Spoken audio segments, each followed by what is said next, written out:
Hi guys, today we'll explain how to import private keys in Trust Wallet. This process is really simple and easy. The first thing is open your application, once it will be open. This one is the home page of my Trust Wallet application. If you want to import your private keys, then you have to move to your settings section by clicking on the option setting, which is on the left top. And on the top, you can see wallets, just click on it. If you have more than a single wallet, then all the wallets will be shown here. But I have only one, so that's why it is here.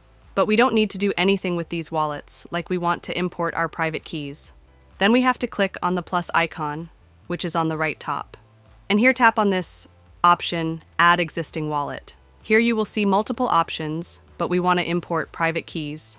So that's why I will click on this option secret phrase, and just click on this option. This screen will turn into black, but when you will do it on your own mobile, then you will see everything clearly, and in secret phrase, you have to paste your private keys. Once you will do, the Restore Wallet option will be enabled, and with the help of this, you can restore your own wallet. And it was the way by which you can import private keys easily.